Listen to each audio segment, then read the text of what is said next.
Welcome to the preview of the exhibition Viva la Frida, Life and Art of Frida Kahlo in the Drents Museum in Assen, the Netherlands. My name is Annemiek Rens and I'm curator of this wonderful exhibition. Frida Kahlo is one of the most important artists of the 20th century and we are so honored to have her here in our museum. General Director Harry Tupan, this is a dream come true, right? Exactly. Yeah, Frida is, as they say in Mexico, she's a rock star. And we are really proud, the whole Drents Museum team, to have Frida in Assen now, with excellent pieces of art, with her personal belongings, all together in one big show. So we are really proud, Annemiek. Yes, and why Frida Kahlo here in this museum? Well, we are specialized in figurative art, and Frida, of course, is a figurative painter, and her work, also connected to Diego Rivera, is from very big importance. And it was a challenge, and to have her here, which was quite complicated because there are so many pieces all over the world. But we got the best collection all the way from Mexico City, from the Museo Dolores Olmedo, from Museum Frida Kahlo. So that makes us really happy. And this is one big, exciting show. Yes, it is, Harry. So let's see some of the exhibition.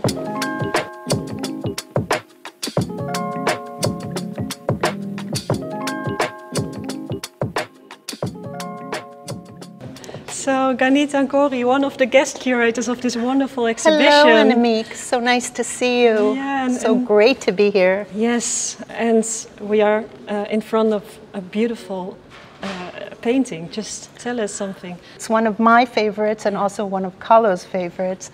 And it's painted on tin, on metal. One of the first paintings that Kahlo painted in a retablo format, and you beautifully placed it amid all the retablos from La Casa Azul. In it, Kahlo shows a number of hybridities or mixtures. She herself is seen as with the body of a child and the head of a grown woman. She says it relates to the continuity of life, and also wrote that it relates to her experience when she was 11 months old. Her sister Cristina was born, and her mother couldn't nurse them both, so she was sent off to an Indian wet nurse. Of course, the general format reminds us of Madonna and child motif, the Christian motif, but instead of the Madonna's head, you see an Aztec funerary mask that's actually a male mask. So you have gender hybridity, you have an older woman with a child's body, you have Aztec and Catholic elements, and in the background you have all these intricate things that may have been influenced by surrealism. Things aren't as they seem. So there's a lot of symbolism in this painting. Oh, right? absolutely, absolutely. Yeah. And as Kahlo said, everything is surface and symbol. She was quoting Oscar Wilde.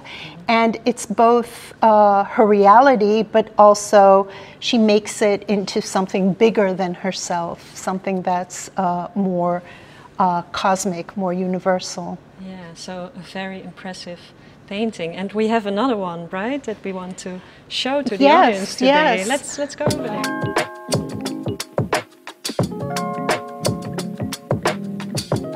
Here it is. Yeah, so this is a really, really significant moment in Kahlo's life. After she has the accident at age 18, her dreams of becoming a doctor are no longer achievable.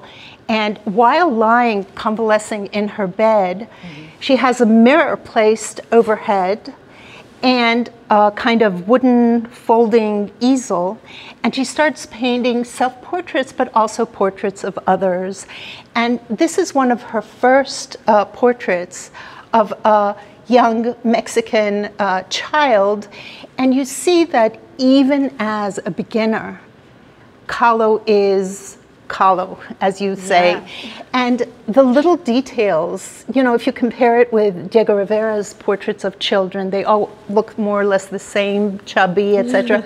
But this girl, with her strange bangs and low forehead, with her connecting brows, with this pin, safety pin instead of a button, showing that she's not perfect, strange coloring on the sides.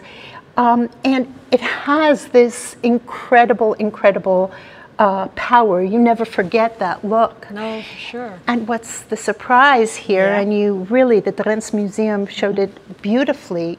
And may I take you to the back? Yes, please.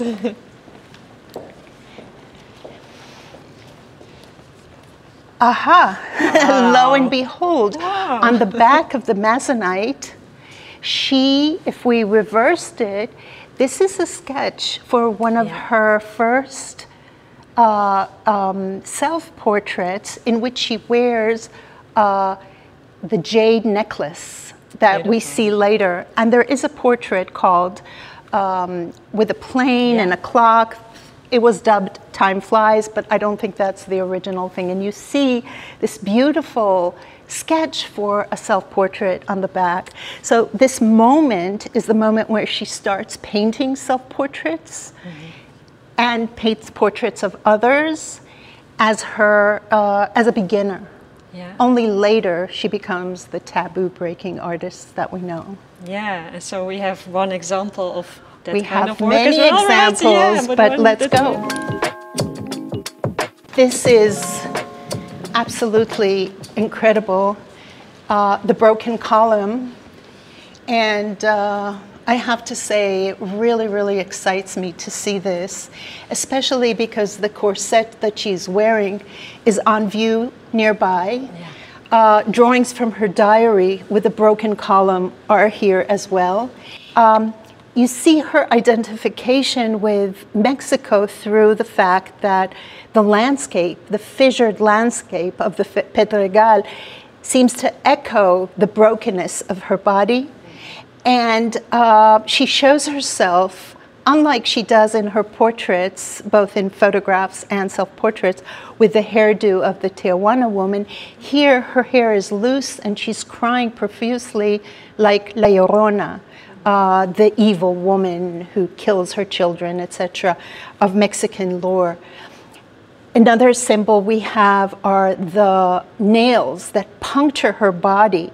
And it looks like a combination of Saint Sebastian and Christ's nailing to the cross.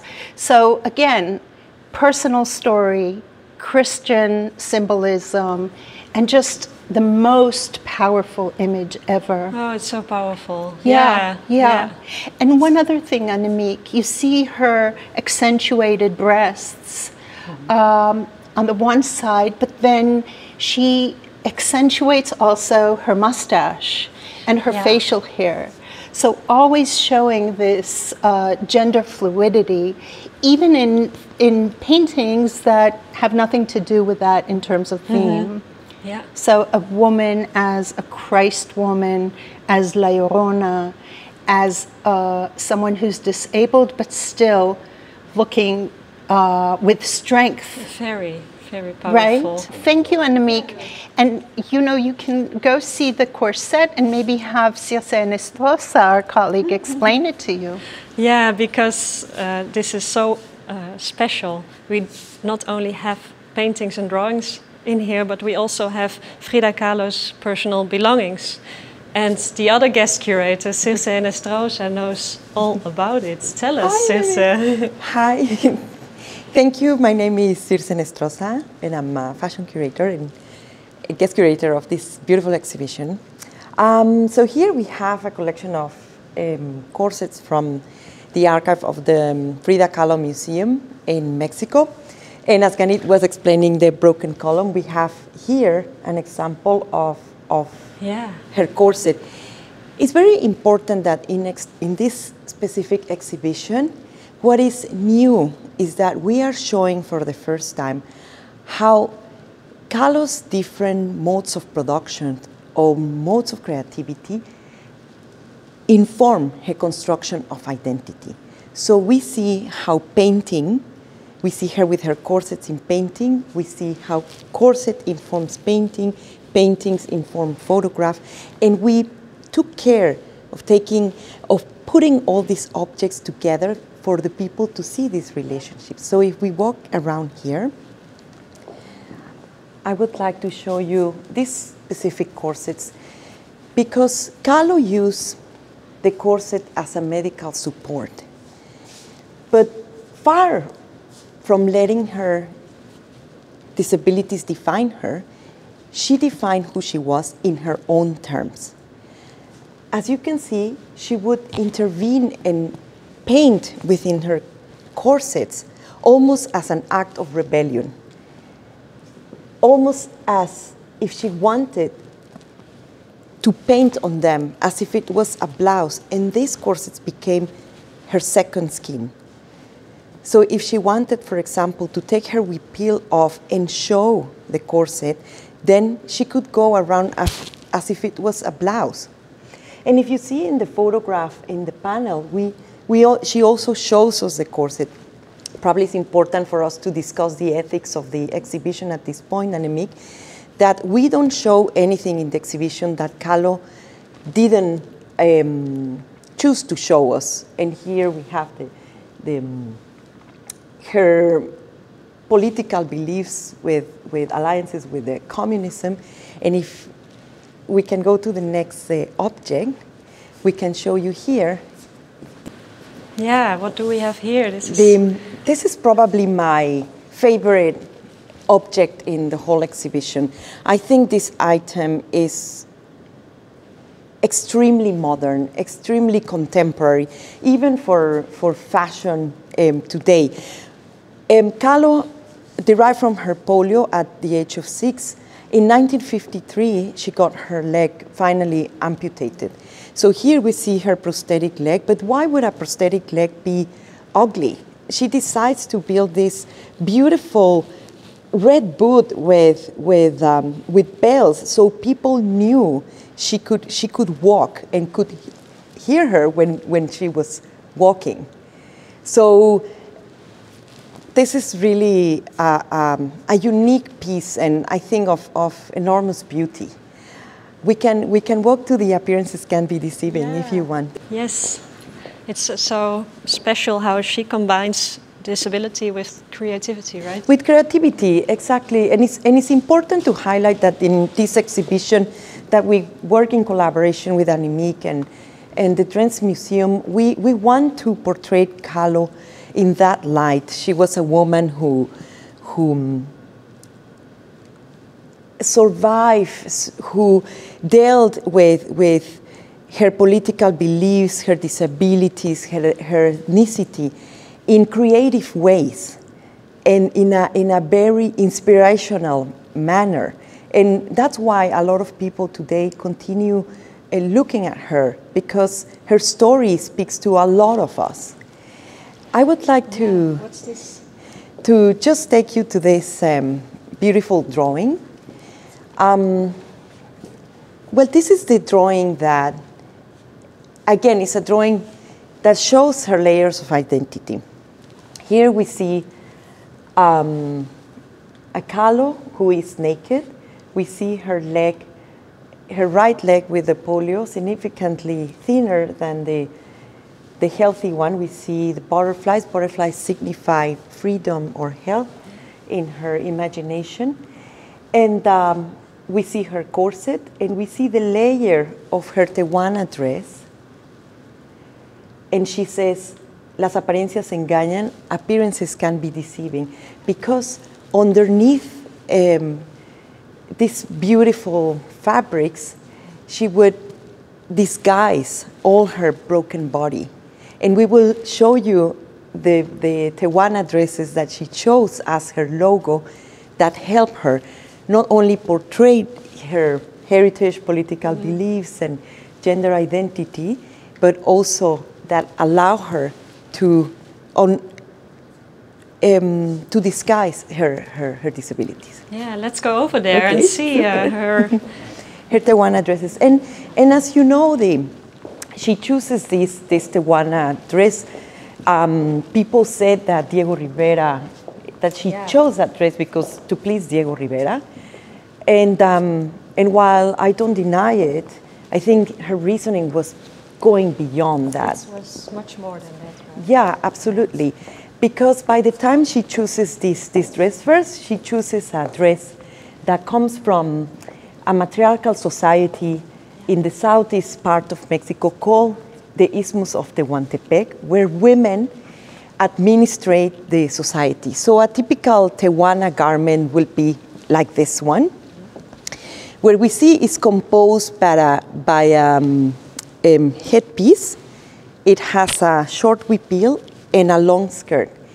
And if you see the construction of the dress, by the time she adopts it, it's again a time where she is aligning herself to all this, the promotion of all these Mexican values, and she wants to look very indigenous. At the time, nobody dressed like this in Mexico. The fashion at the end of the 30s was Hollywood and in Paris. But the construction of the dress is very important because it will allow Kahlo to edit herself. As I was saying, it has a headpiece, then the huipil and the long skirt. If you see, the whole adornment of the dress concentrates from the torso up. And that will allow her to edit herself, so the viewer will only concentrate her view in this part of the body, distracting the viewer from her wounded legs and her wounded body that we saw in the Appearances Can Be Deceiving drawing. So we can see different examples of her wardrobe. Her wardrobe is composed by different pieces from Mexico, most of them from the Tehuantepec Isthmus, but we have pieces from Chiapas, from other states, even European blouses. And it's very beautiful because painting like the two Fridas show her dressed in European dress and indigenous dress that are exactly the pieces that also show her wardrobe. So all these dresses were worn by Frida Kahlo herself. Yes. These are all the original dresses. And we see in some of them stains of painting because she would wear the dresses. Yeah, not only for ceremonial activities, but just for normal for every day. And yeah. we see her painting in these dresses in many photographs, and we see how she paints herself also wearing these dresses, which is what I was explaining before. I think the magic of this exhibition is that we can see all these relationships between her personal archive, her paintings, and how all these objects define her construction of identity. Thank you so much. And we will end at one of the most important self-portraits, and it's here in this exhibition. Self-portrait with small monkey. And here we see the characteristic looks of Frida Kahlo with her beautiful hairdo, her eyes that are looking at us, and her unibrow. And she sets a new example of how beauty could be. And she is surrounded by her loved ones, her spider monkey, her dog, and one of the figurines, antique figurines from Mexico that she collected together with her husband, Diego Rivera. And Frida Kahlo, she is an iconic artist. She inspires so many people today. And we hope you will come and visit our exhibition and see these two collections, the Dolores Olmedo collection and the Museo Frida Kahlo collection, for the very first time together. Thank you very much.